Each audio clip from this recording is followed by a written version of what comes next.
Gente, boa noite então, todos e todas. Para a gente começar, então, hoje é nosso clube da revista, mesmo que com um pouquinho de menos espectadores hoje.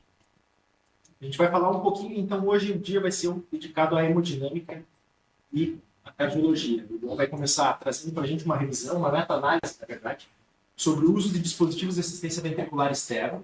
Então a gente vai revisar um pouquinho pelos dispositivos. O artigo é um artigo bem interessante, onde ele faz um paralelo com múltiplos dispositivos. A gente vai poder ter um pouquinho de atenção especial para cada um deles. Então, espero que vocês consigam aproveitar bastante. E depois, então, a doutora Marcele vem para brindar a gente com toda a experiência dela e trazer um pouco também das indicações, das atualizações dos novos modelos de dispositivos que a gente tem disponíveis no mercado. Então, boa noite para todo mundo, então.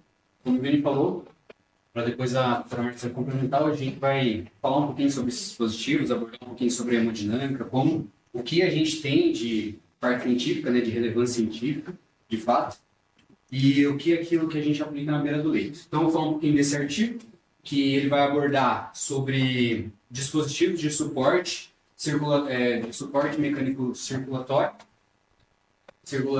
na presença daqueles pacientes com infarto agudo do miocárdio, com choque cardiogênico. Então, é uma revisão sistemática e também uma meta-análise, tá? Por esse cara aqui, o Zarin Butch, não sei falar direito, mas ele é um cardiologista, é um doutor no Instituto, ele faz parte do Instituto de Ensaios Clínicos e Metodologia da USL, da Universidade de London, tá? O escopo do estudo é praticamente, ele é bem heterogêneo, mas ele pega muito essa parte da Europa, tá? É uma revista Qualis 1, então ela tem uma significância importante para a gente e é relevante para a gente utilizar e abordar, então, sobre essa parte da hemodinâmica. Antes de tudo, eu acho que a gente precisa ter um contexto geral, né? Uma contextualização de fato. Por que é importante discutir sobre isso, né? Choque cardiogênico, infarto agudo do miocárdio com choque cardiogênico, ele tem de 40% a 50% de mortalidade. Sempre está bem presente na nossa prática clínica no dia a dia, chega muito no pronto-socorro e precisa ter um tratamento rápido. Afinal, coração músculo é tempo, coração é tempo. Tá? É a principal causa de morte ainda intra-hospitalar. Tá? Então, ela precisa de um tratamento o mais cedo possível. E o que o artigo traz para a gente, então? Ele traz essa abordagem dos pacientes que tiveram infarto agudo do miocárdio com choque cardiogênico, de dispositivos que a gente pode utilizar como ponte, tá? Desde que esses pacientes tenham feito ali a reperfusão percutânea no CAT, certo? Em até 6 horas. É assim que ele vai avaliar o estudo. Então, ele vai falar um pouquinho sobre balão intra-aórtico, sobre ECMO, VA, e sobre dispositivo de assistência ventricular percutânea, tá? E quais, fisiologicamente, né, teoricamente, o que esses dispositivos auxiliam a gente de fato, tá? Eles causam um aumento do débito cardíaco, né? Faz uma redução da congestão, diminuindo ali a pós-carga, diminuindo a pressão e melhora também essa perfusão coronariana, ganhando tempo para esse doente, para ele se recuperar desse atordoamento do miocárdio por essa falta de fluxo que o infarto trouxe para ele associado ao choque cardiogênico, né? E qual que é a pergunta do estudo final, né? Qual é a pergunta dessa pesquisa, né? Será que o uso de dispositivos de suporte circulatório mecânico temporário reduz de fato a mortalidade precoce em adultos em choque cardiogênico secundário ao infarto agudo do miocárdio, em comparação com a nossa terapia médica beira-leito, sem usar esses dispositivos invasivos? E é isso que o estudo vai buscar responder, tá? Então, o pico de fato dele, o que ele avaliou, né? Então, ele refinou ali entre adultos acima de 18 anos, né, que tiveram um infarto agudo do miocárdio com choque cardiogênico e que foram reabordados de forma precoce, até 6 horas, com o cateterismo e a revascularização percutânea das coronárias, tá? A intervenção principal, então, o que a gente quer avaliar? Qual o tipo de dispositivo, se ele é favorável ao nosso controle, que seria a nossa terapia medicamentosa libera-leito, ou associado também a outros dispositivos de circulação corpórea, tá? O desfecho, ele avalia principalmente a mortalidade desses doentes em até 30 dias ou ainda durante o internamento, que daí seria um desfecho tardio ali. Desfecho secundário por morte tardia. E o que ele utilizou para fazer essa revisão sistemática e esse ensaio clínico randomizado? Utilizou apenas, nessa meta-análise, perdão, utilizou apenas ensaios clínicos randomizados no escopo dele. A metodologia, de fato, o network ele utiliza ali, então, o desenho do estudo foi por meio da NMA, que é uma meta-análise de rede, que eu já vou explicar como que funciona. Seguiu rigorosamente as diretrizes da Prisma, que é um software para fazer o cruzamento desses dados. Esse protocolo ele sempre foi feito pré-registrado, tá? O que ele utilizou ali foi cerca de 1.858 pacientes e com múltiplos desfechos de eficácia e segurança, que eu vou abordar um pouquinho mais à frente, tá? Teve como critérios de inclusão, então, ensaios clínicos randomizados com choque cardiogênico pós o infarto do miocárdio, comparação de duas estratégias ou até mais de dispositivos invasivos para ajudar nesse choque cardiogênico e também a parte clínica. E o desfecho primário é a mortalidade. Tá? Os desfechos avaliados como secundários foram a segurança desses dispositivos nesses 30 dias ou ainda durante o internamento, se não receberam alta. Tá? Ele vai falar um pouquinho sobre o número necessário de danos aqui. Ou seja, para cada paciente que eu instituo essa terapia com dispositivo invasivo, a cada quantos eu vou causar um dano de fato para ele que pode causar a morte, né? Uma complicação. O flowchart, então, do Prisma, como que ele utilizou? Ele foi por dois caminhos, foi por dois métodos, né? Ele utilizou as principais bases de dados que a gente tem, que a gente até utiliza para pesquisar artigo científico, e além disso também ele utilizou esse Clinical Trials e ICTN, que são como se fossem dois sites que você registra os seus ensaios clínicos randomizados. Você não tem... Aqui foi a base de dados de artigos e aqui foi onde você registra os ensaios clínicos que você vai estudar. Depois de ter passado por todos os critérios de inclusão e exclusão, teve N estudos aqui, ele acabou que o escopo final do estudo, então, ficou com apenas 14 ensaios clínicos randomizados para abordar e fazer essa revisão sistemática, essa meta-análise de rede. E o que seria uma meta-análise de rede? Né? A meta-análise de rede ela é basicamente uma ferramenta estatística avançada que você faz o cruzamento desses dados avaliando um com o outro. Um jeito mais fácil de explicar isso, para vocês entenderem, seria basicamente assim. Vamos supor, você infere. Se eu tenho um carro da Ford, por exemplo, que ele ganha de um carro da Ferrari, e se eu tenho um carro da Ferrari, é bem prático aqui só para vocês entenderem, então vai ficar mais fácil. Se eu tenho um carro da Ferrari que ganha de uma Porsche, por exemplo, eu posso inferir indiretamente que o Ford ganha da Porsche sem ter feito esse cruzamento aqui de fato. Os que eu testei diretamente foi Ford e Ferrari e Porsche. Mas eu não testei diretamente a Ford e o Porsche. Porém, como eu tenho que um ganha do outro, indiretamente por cruzamento de dados, eu consigo inferir, por meio dessa meta-análise de rede, que a Ford ganha da Porsche. Deu para compreender? Tá certo? Enfim, então, para esse estudo é bem indicado, porque aqui a gente está comparando três tipos de dispositivos com o nosso grupo controle, e você não tem estudos que comparam entre os três, você só tem estudos que comparam ou o balão e o ECMO, ou o ECMO e o não ECMO. Então você não tem esse cruzamento de dados, e por meio dessa meta-análise de rede, você consegue fazer esse cruzamento de dados e ter mais robustez no estudo, certo? Bom, e como que foi que ele fez isso, né? Como eu falei anteriormente, ele avaliou então entre balão, ECMO e o dispositivo de assistência ventricular percutânea, né? Depois que ele fez todos os critérios de inclusão e exclusão, ele ficou com 14 ensaios clínicos randomizados que foram incluídos, sendo um total de 1.858 pacientes, sendo que desses 748 eram pacientes com balão intra-aórtico, 568 com ECMO-VA e 542 com dispositivo de assistência ventricular. E, além disso também, ele abordou ainda nesse cruzamento de dados os desfechos secundários como a margem de segurança, que foi o desfecho de segurança que ele utilizou. Para, além de avaliar a eficácia desses dispositivos, também avaliar quando, de fato, a cada paciente que eu vou instituir essa terapia vai ser benéfico e até a cada quantos eu vou causar um dano, de fato, irreversível.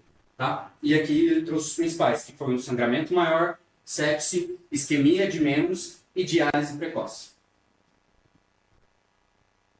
Esse é o nosso baseline que ele utilizou. São vários dados, então é um software bem robusto, de modo geral. E para ter esse cruzamento de dados de todos esses estudos que foram avaliados, basicamente o que a gente tem de forma geral é que entre todos eles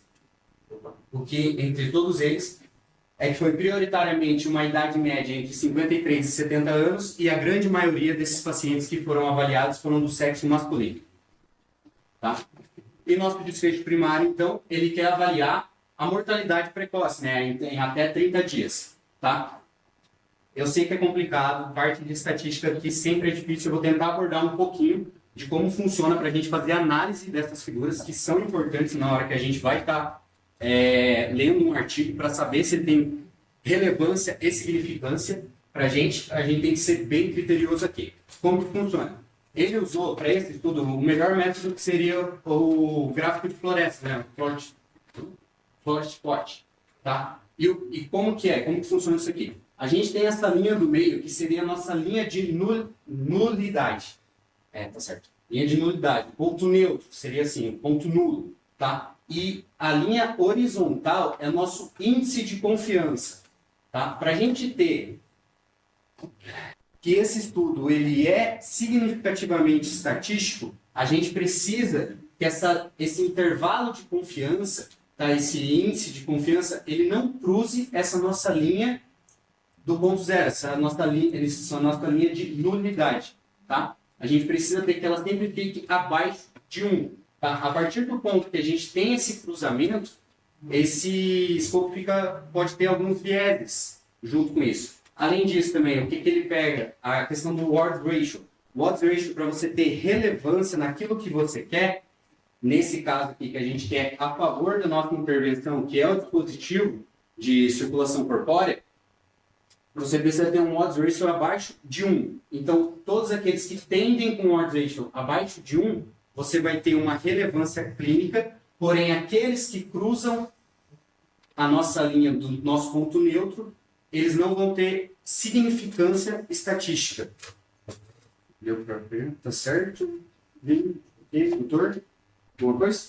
Tá. E o que significa esse quadrado aqui no meio? Isso aqui é a força do estudo, o peso do estudo. Então, o peso do estudo, nesse caso, é de acordo com o número de pacientes que foi incluído ali. Então, você vê que quanto maior o quadrado, maior o peso que esse estudo tem. E o que é a seta, quando ele puxa, né? Ele fala de uma tendência. Então, ele fala que aquele estudo, ele puxou, ele trouxe essa tendência dessa linha, essa linha de base, seria mais ou menos assim, mais para a esquerda ou mais para a direita. No caso aqui, mais para o nosso ponto de intervenção dos dispositivos ou mais para o nosso grupo controle. Tá? Além disso, além do odds ratio que a gente precisa avaliar, do índice de confiança e do aspecto geral, a gente precisa saber também muito sobre esse I ao quadrado. Esse aqui é como se fosse, como posso falar, abaixo de 25%, ele mostra que é um estudo heterogêneo e que ele tem robustez. Acima, isso mesmo, que é heterogêneo e que ele tem robustez, mas que mesmo com essa heterogeneidade, eles têm semelhança entre eles. Isso? Tá? De modo geral. Tá? Então aqui ele avaliou cada estudo, foi mostrando uma comparação entre eles sobre cada dispositivo, né? O balão com a terapia medicamentosa, ECMO e não ECMO, dispositivo de assistência ventricular e sem o dispositivo de assistência ventricular, e foi dando os valores para a gente, né? Aqui seria a nossa revisão sistemática. E a nossa meta-análise de rede, ela ficaria aqui. Por quê? A gente não tem o estudo comparando os três, a gente só tem comparando um ou outro. E é quando a meta-análise de rede ela entra em ação, porque daí ela faz essa comparação direta, dando também para a gente, de modo geral, um odds ratio ali e um índice de confiança também. para a gente saber se tem relevância clínica e também se tem significância estatística. Em resumo, eu pedi para a IA me ajudar, para tentar facilitar, para vocês entenderem que, às vezes, dependendo de como o gráfico é mostrado para a gente no artigo, a gente pode ter ideia equivocada sobre aquilo. Achar que aquela terapia ela é boa de fato e, às vezes, ela não é. Então, aqui, o que ele mostra? Eu pedi para ele me ajudar a construir, né? Fiz um gráfico de barra, mas não é o mais indicado nesse estudo. Por quê? Todos aqui, se a gente levar como base que o nosso odds ratio ele tem que ser abaixo de 1, todas essas terapias elas foram a favor da nossa intervenção. Foram a favor do balão intra-aórtico, da ECMO e do dispositivo de assistência ventricular. Só que quando a gente pega um intervalo de confiança que eu tinha comentado com vocês, você vê essa discrepância, que todas elas cruzam um. Então, se elas cruzam um, eu não tenho uma significância estatística. Eu tenho uma relevância clínica, mas não tenho uma significância estatística. Tá? Então, por isso que se não utilizar o gráfico adequado para o tipo do estudo, você pode ter essa ideia equivocada e, às vezes, fazer essa terapia beira-leito, que não vai ser a melhor escolha para o seu doente de fato. E o que ele mostrou de desfecho primário, então? Ele buscou mostrar em questão da mortalidade em 30 dias.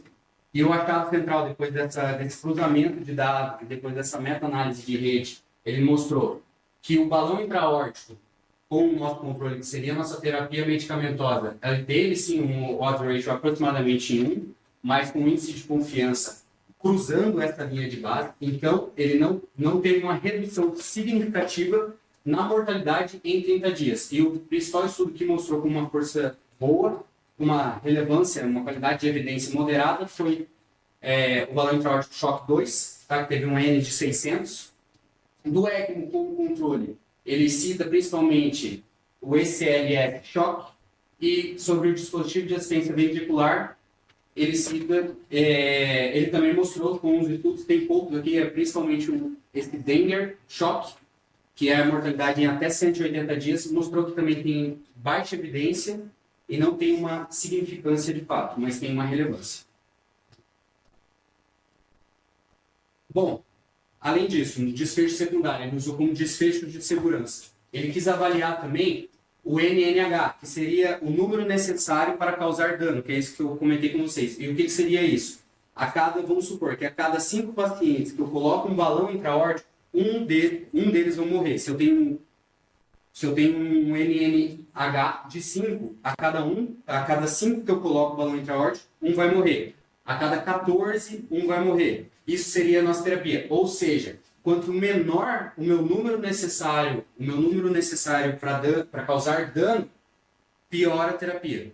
Tá? Então ela vai causar mais dano para o nosso paciente. Então, quanto maior, mais segura a terapia. Seria assim. E de modo geral, quando ele pega para avaliar tudo que foi discutido no artigo, né, nessa revisão, né, nessa meta-análise, ele mostrou que para sangramento, com segurança, para sangramento maior, utilizando o dispositivo, principalmente com ECMO e dispositivo de assistência ventricular, a gente tem um NNH de aproximadamente 5. Então, a cada 5 doentes que eu trato, um vai acabar morrendo.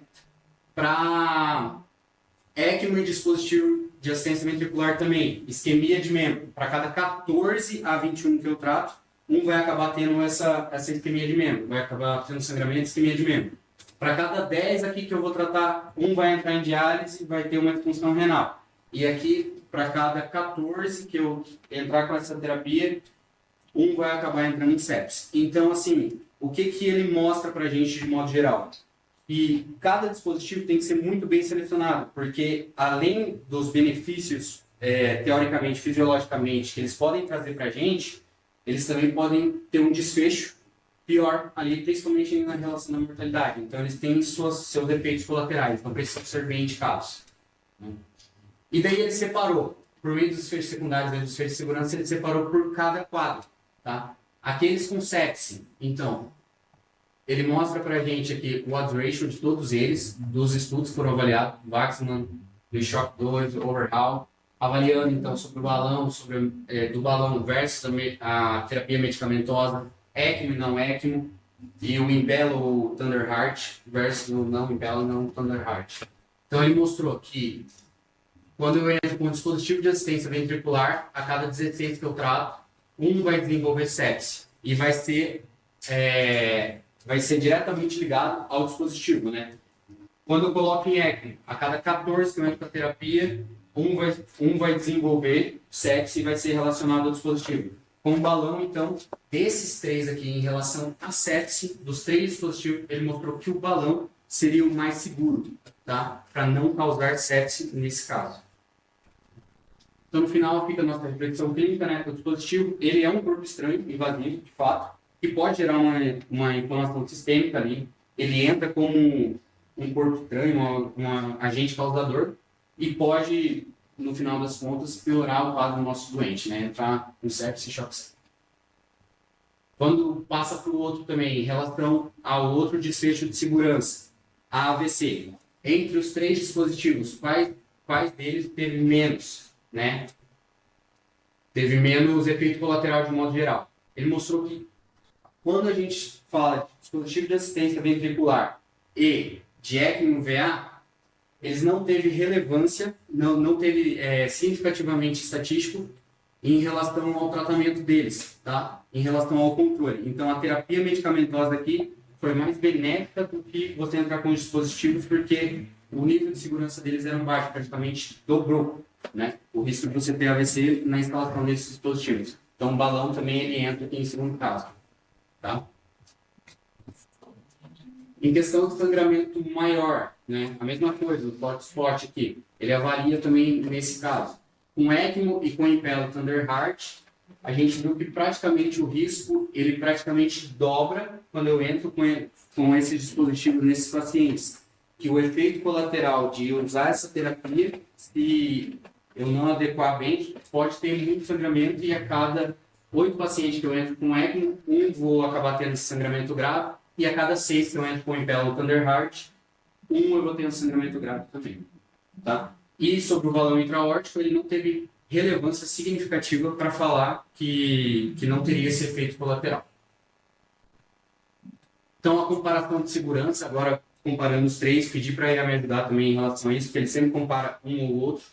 Quando a gente pega para comparar os três, então, ele mostra que em sangramento maior, o balão é o que menos teve essa causa, menos teve essa complicação. Em isquemia de membro, o balão também é o que menos teve, então a cada 80 doentes que eu trato, vai ter essa intercorrência. Né? Em diálise, o balão também foi menos, em sepsis também o balão foi menos. Outras complicações que o artigo traz também, que o artigo traz para a gente, mas só que daí está no material complementar. Ele fala sobre, em relação à isquemia de membros e também complicações renais. Então ele mostrou que pacientes que a gente introduz em ECMO e coloca o dispositivo de assistência ventricular, eles acabam tendo mais isquemia de membro e mais complicações renais. A cada 14 em ECMO, eu tenho um quadro que vai desenvolver isquemia, e a cada 21, eu vou ter 21 em dispositivo de assistência ventricular, eu vou ter um paciente que vai desenvolver isquemia. E de diálise, aqui, o Impella e o Thunder Heart, ele tem um risco 2 vezes maior do que os outros dispositivos. Então, de modo geral, ele comparou todos esses dispositivos e qual seria o melhor ponto quando indicar. Tá? E por que a mortalidade no estudo é importante como desfecho principal? Tá? Porque avaliando, depois de você ver categoricamente, avaliar a parte estatística, ver como é utilizado o dispositivo, ele mostrou como resultado que, independente do dispositivo que a gente utilize, mesmo ele tendo uma melhora na parte hemodinâmica e uma melhora na parte do nosso coração, né, no nosso débito cardíaco de fato, ele pode ser algo desprezível, porque ele não vai mudar o desfecho final que a gente quer. Que no final das contas a gente quer tratar esse doente e quer evitar que ele tenha uma mortalidade. E mesmo você utilizando esse dispositivo, você pode ter ainda mortalidade. Então ele fica num paradoxo nesse suporte mecânico circulatório. Por quê? Você tem uma melhora de fato do seu coração, porém, você pode ter muitos efeitos colaterais. Você pode ter uma falência de órgãos ali pela sepse, a isquemia de membros, o AVC, pode entrar em diálise precoce e, no final das contas, você não consegue deshospitalizar esse seu doente. Tá? E a mortalidade ela acaba sendo inalterada, independente do dispositivo que você acaba utilizando. Então, o balanço final aqui tem que ser muito bem ponderado. é algo que não deve ser feito de forma rotineira, né? Bom, e daí ele fala também um pouquinho, né? Entre os dispositivos e a terapia medicamentosa, quando de fato eu estou causando benefício para o meu doente, quando de fato estou sendo iatrogênico e só causando os efeitos colaterais que aquele dispositivo pode causar para ele, aquelas intercorrências que o dispositivo pode causar para ele. Então, assim, uma terapia, uma medida médica, uma terapia mal instituída, ela tem sim seus efeitos colaterais. É igual o que a gente fala, apenas os 500 de Ringer, 500 de soro não vai fazer mal para esse doente. Faz sim, porque também é uma medicação, também é uma terapia, de fato. E daí ele traz como, no final do artigo como se fosse um protocolo, né? Uma discussão como se fosse um protocolo de modo geral. E o que ele quer saber de fato? Será que, mesmo o dispositivo tendo uma relevância clínica, uma relevância clínica boa, será que ele é de fato a melhor indicação para aquele doente? E ele traz a primeira regra, então, como uma seleção criteriosa. Não é para todo doente que vai chegar com infarto agudo do miocárdio em choque cardiogênico por infarto agudo do miocárdio, você vai entrar com um dispositivo invasivo para ele. Você tem que selecionar, tem que ter uma discussão interdisciplinar, tem que ter uma discussão com a sua equipe assistente, tem que ter uma equipe bem treinada para isso. Então, a seleção criteriosa daquele doente vai ser a melhor terapêutica para ele no final das contas. Porque se você entrar com o melhor dispositivo para aquele quadro, ele pode ter um melhor desfecho, né? E os critérios de indicação têm que estar muito claros. É aquele paciente que está num choque refratário, que você é um SCAI-B ou SCAI-E, que você precisa, de fato, entrar com essa terapia como ponte para tentar retardar esse atordoamento do miocárdio, né? É um perfil que ele tem condições de aguentar esse dispositivo, né? E, igual eu falei, uma decisão multidisciplinar no final das contas. Para quem não conhece, né, o balão intraórtico, então, que a gente entra aqui pela artéria femoral, geralmente, que ele ajuda aumentando o débito cardíaco ali, agindo junto com a nossa sístole e diástole. O Impella, que ele funciona como um dispositivo, como se fosse um rotor intracavitário mesmo, aumentando o débito cardíaco por diferença de pressão. O Thunder Heart, que é parecido com o Impella, porém esse rotor ele fica fora, é como se fosse a ECMO, ele fica fora do paciente, não dentro do paciente. E a ECMO, de fato, que a gente quase não tem muito contato, mas que ela também faz todo esse processo. Tá? Segunda regra, precisa de uma vigilância intensiva. Beleza, eu sei como indicar, entrei com um dispositivo, foi adequado para aquele doente, porém, eu não estou de olho. Aqui, literalmente, é o que sempre falam pra gente, é a terapia do banquinho. Você precisa avaliar seu doente de tempos em tempos. E com aquele dispositivo que você indicou, pegar toda aquela parte do desfecho de segurança e ver, esse paciente eu indiquei tal dispositivo. Provavelmente ele pode ter mais a isquemia de membros. Esse paciente eu indiquei tal dispositivo, provavelmente ele pode ter mais AVC, pode ter mais sangramento. Tem que ser muito rigoroso aqui. Precisa ter uma equipe muito bem treinada. Precisa ficar de olho na perfusão, em tudo do seu paciente ali. E principalmente nas metas de anticoagulação. Porque ECMO, Impella, você não pode deixar ele coagular para não estragar o dispositivo. A gente fala, tá membrana. Então, a vigilância intensiva aqui é muito importante também. Não somente a indicação do dispositivo, mas também a vigilância beira-leito ali. Precisa fazer a terapia do banquinho, de fato. E como regra 3, o desmame precoce, porque afinal isso aqui é um dispositivo igual um catéter, uma sonda que a gente passa dentro da UTI. Quanto mais tempo a gente deixa, mais tempo de ter as intercorrências, mais tempo de ter os efeitos deletérios. Então isso precisa ser discutido diariamente no seu handle, na multi, com o Jeff ali. Quando que está na hora de tirar esse suporte? Será que esse doente ainda está precisando? Então, assim, ele fala sobre os principais critérios, né? Uma estabilidade hemodinâmica, uma melhora da função ventricular ali de fato, e um lactato normalizado, tem que começar a pensar se esse paciente ele já não merece retirar esse dispositivo. Porque talvez pode ser só um fator causal a mais para ele do que de fato está auxiliando ou ajudando. E uma síntese geral, então, sobre os 3 dispositivos que a gente falou aqui. Tá? Do balão intraórtico, ele traz para a gente que é um suporte hemodinâmico de baixo, e você tem cerca de ganho ali de 0,3 a 0,5 litros por minuto, tá? Tem um melhor perfil de segurança, uma mortalidade neutra e um NNH que a gente já viu lá atrás, naqueles primeiros slides, para complicações muito altas. Então, você tem uma certa margem. A cada X pacientes a mais que você trata, um vai acabar tendo intercorrência. ECMO, então, ele tem um suporte hemodinâmico um pouco mais alto, é um pouco mais refinado, você ganha cerca de 3 a 6 litros ali por minuto. É o pior perfil em relação à segurança, você tem mais intercorrências, principalmente em relação a sangramento com ele. Também mortalidade neutra, né?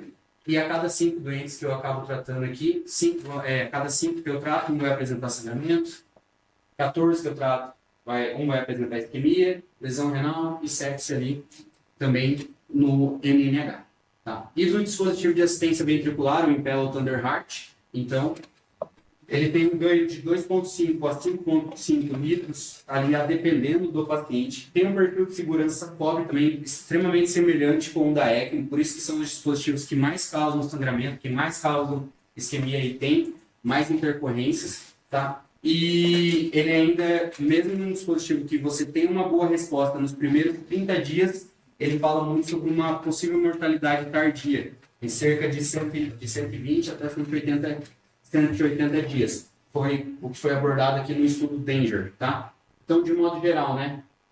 O mais seguro, o balão, tem o melhor perfil de segurança, um suporte hemodinâmico ali modesto, não tão alto, quando comparado aos outros dois. Tem um ganho de débito cardíaco um pouco mais baixo, porém tem uma menor intercorrência e maior facilidade em ter esse dispositivo à sua mão. Tá? O ECMO, com suporte máximo ali, você tem o melhor ganho de débito cardíaco, porém é extremamente complexo, precisa ter um manejo muito refinado e é difícil conseguir em alguns serviços, né? Exige uma certa experiência, uma equipe extremamente treinada somente para cuidar da ECMO. A gente tem uma equipe geralmente que só cuida da ECMO, não fica com outros doentes. Tá? E quando comparado ao Impella também, ele é um dispositivo que tem uma mortalidade, então, um pouco mais futura, tardia, né, no caso, mas é muito parecido quando você entra em comparação com a ECMO. Então, de modo geral, o que o artigo trouxe para a gente é a comparação dessas 3 terapias, que seria nosso grupo de intervenção, com a parte medicamentosa beira-leito ali, e se elas teriam essa relevância e essa significância. Então, o que a gente fecha aqui, sim, elas têm uma relevância clínica quando a gente vai avaliar elas, porque fisiologicamente elas funcionam, elas têm um efeito ali a beira-leito inicialmente, porém, uma significância estatística ela não consegue, porque ela não reduz mortalidade. Nenhum deles comprovou reduzir mortalidade.